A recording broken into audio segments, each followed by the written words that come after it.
Welcome to r/RedditRevenge. This is a story of someone getting back at someone with revenge after being wronged. The first story, roofing company tries to extort several $100s out of my roommates and me. The second story, the cafe was closed after my call. The third story, manager asked me to do a lot of work. I quit. On to the first story.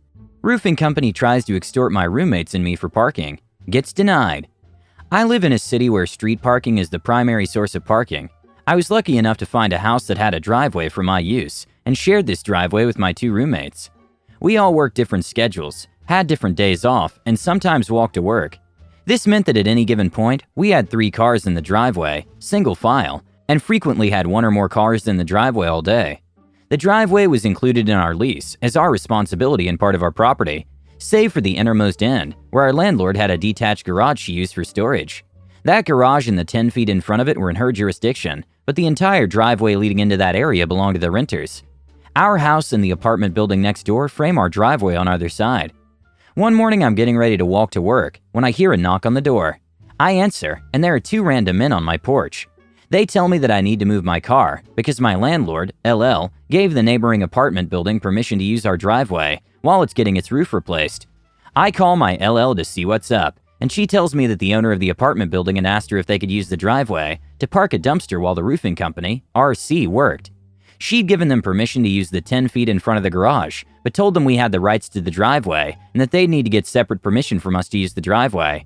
I tell LL they hadn't asked, and now I have 2 men on my porch and a full cadre of roofers dependent on me moving my car, which I hadn't planned to move, and she verbally shrugs and tells me to work it out with them. I told them that I'd move my car that day, but they needed to compensate me for any and all parking fees. Mistake.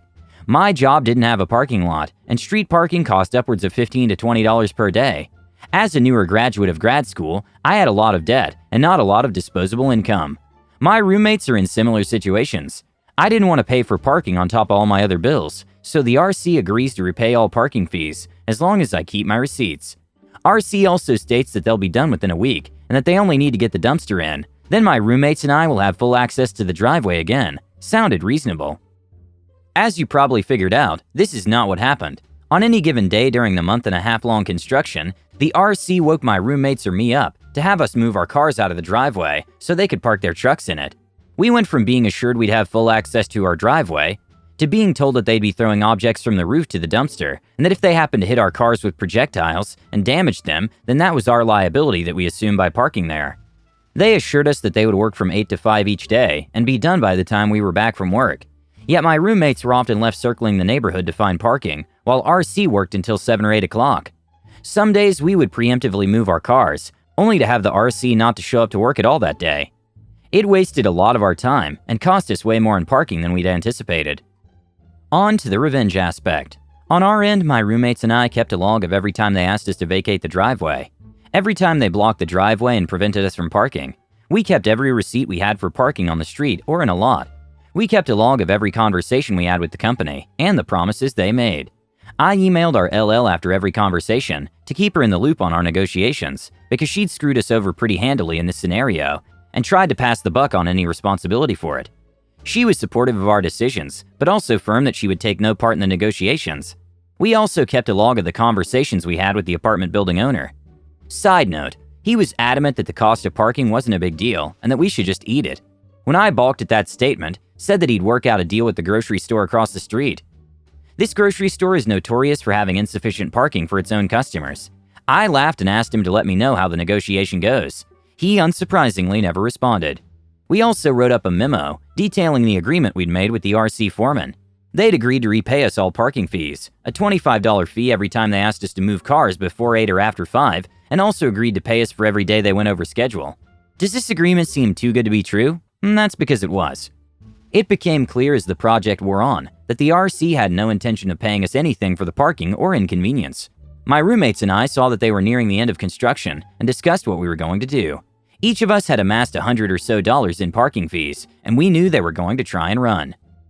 One morning, sure enough, I left the house, and a man I'd never seen on the site runs up to me and demands that I move my and my roommate's car so they can remove the dumpster. The project is done. I told him we would, just as soon as we received our payment as agreed. This man claimed to be a personal friend of the apartment building manager, F, and calls over a man he says is the RC owner, O.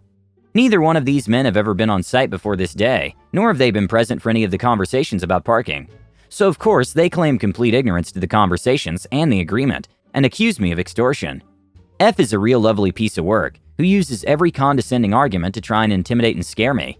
He calls me little girl in every accusation, and threatens to sue me. I tell him that I'd be happy to be sued. I've kept a log of every interaction, and have written, dated materials backing up those conversations, as well as time-stamped emails detailing the conversations to my LL. Oh, and I'm also a lawyer. I don't practice, but that wasn't necessary for him to know right then. F and O argue with my roommate and me for over an hour. I called her outside for support. If I was going to get tag-teamed, I wanted my own partner. They tried everything from screaming us down, to belittling us, to pleading poverty, and asking us if we were really going to bankrupt this poor RC because of our heartlessness. They tried everything. F argued that we didn't deserve to get paid because we were technically able to park in the driveway at all times. We just chose not to because of the liability. O argued at the same time that we didn't deserve to get paid because there were days our cars were in the driveway and that liability prevented the RC from working. When we pointed out that hypocrisy, they moved on to the next tactic. The thing was, though, that this whole issue arose because the RC and the apartment building owner never applied for the parking permits to reserve street spots for the trucks. This whole issue was premised on the fact that RC didn't do the preliminary work necessary for doing a construction job in a big city and were attempting to force their way through a project that they didn't have the permits to complete. As soon as my roommate and I reminded F and O of that fact, they backed down and got the money to pay us back. There was no profit to be made from this scenario, but we did get enough to repay us for all the parking fees and all the time we had to take moving our cars and accommodating their project. The RC foreman sent us an email calling us heartless bees and asked us why we were so mean. We replied politely thanking RC for paying us back the money due and advised them that their right to use the driveway was terminated by 5 o'clock that day. If the dumpster was still in the driveway after then, we'd have to call to have it towed. The next story is calling time on Foul Cafe. At 15, everyone at school had to do work experience. 2 weeks out of school working, somewhere, anywhere. I tried so hard to find my own placement in something I was interested in, but came up empty. I ended up helping out in a local cafe. Not exactly experience, as I had already been working in a different cafe at weekends for 2 years. I turned up on the first day to be greeted by a foul, greasy, fat lump of a man in the most disgusting and dirty clothing and apron who grunted something unintelligible and pointed at a woman in the back of the kitchen. This nice and clean lady turned out to be his mother, the waitress. She put me to work cleaning tables, collecting and cleaning cups, plates, etc. The next day they taught me the till, and I served customers too. At the end of the day I was to mop the floors. I went to the mop bucket, and it was full of cold, gray, slimy water. I went to tip it out to put fresh water in, and the greasy owner shouted at me, "No, use that. I can't afford to waste money for hot water and soap on floors." I used the same water on the floors the whole week. By the end of the week, I was more than horrified. Bowls of sugar and condiments on tables were never cleaned out, and regularly had dead insects in them. Crockery and cutlery are chipped, stained, and never cleaned properly nor sterilized. The kitchen area was the most disgusting I'd ever seen, with moldy food in the corners of hot plates and all over the floor. Utensils were never cleaned, just scraped. Food was often left out uncovered. The fridges were not cold enough, and food was thrown in willy-nilly, uncovered and mixed up. The sluice room and bins at the back were vomit-inducing. The table legs had old food and fluff caked under them, and when I bobbed down to try and clean them, the underside of the tables had mold growing. I was reprimanded for trying to clean anything properly. The nice mother quietly warned me to not say anything either. Tuesday of the second week, there was a phone call from the local butchers, warning there was a health inspector in the area. I've never seen so many people move so quickly. Sugar bowls were replaced, vinegar bottles were emptied of dead flies and polished. Clean cutlery and the good crockery came out. Windows were cleaned, the bin area tidied, fridges cleaned and sorted. The kitchen was scraped, cleaned, and polished. Clean aprons and shirts replaced the greasy, sweat-stained, stinky ones. The fat, greasy ball even combed his hair. I was allowed to throw out the water in the mop bucket and use fresh, hot, soapy water on all the floors. The cafe gleamed. The health inspector dropped by, quickly looked around, had a chat with Mr. Greasy and his mom, filled in a form and left. By Friday, the cafe no longer had any shine left, and the mop bucket water was dull brown with chunks of food and grease floating in it. The flies and ants returned to live, eat, sh, and die in the sugar and condiments. I'm sure the patrons never understood why they got sick. I was out of there, so relieved it was over. But I felt so bad for the nice customers. I needed to do something. So I asked my mom, who worked for a government agency in a hygiene-related field, how to report them. She helped me find the number and who to ask. I phoned them and asked to remain anonymous. I didn't want to ruin anything at school, since the businesses report back to them, and told them that they needed to make an unannounced visit, explaining the problem with friendly neighborhood businesses warning each other and the ensuing cleanup operation. I gave them the full details and the best day to visit. Friday lunchtimes were busy, so even more filthy.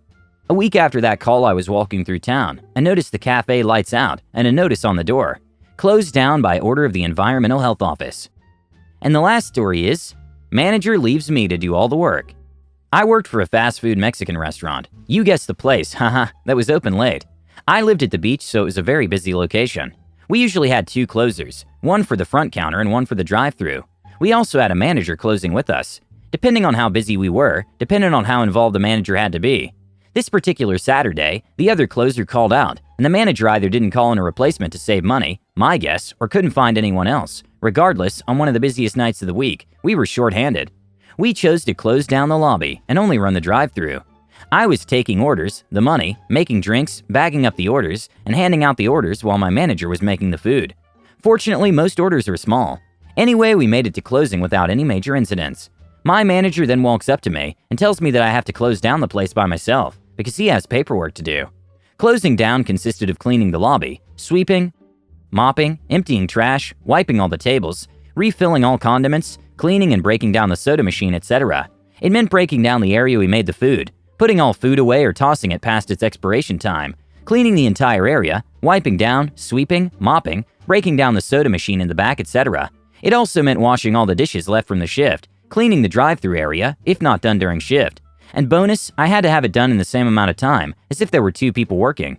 I was flabbergasted. I called my friend. She came to the store and I asked my manager to let me out. He told me to make it a quick break, since I had so much to do, and it was then I advised him that I was going home for the night. The dude literally got tears in his eyes as he begged me to stay. I said no. My store manager and district manager called me the next day and asked if I was coming back to work. I told them I assumed I was fired since I walked out. They assured me that was not true. This is what happens when you're an awesome employee. And they asked what they needed to do to ensure I returned to work. I just said I didn't want to work with them anymore, and I didn't have to expect for shift overlaps. He didn't last much longer anyway. Haha. Thank you for watching. Have a nice day.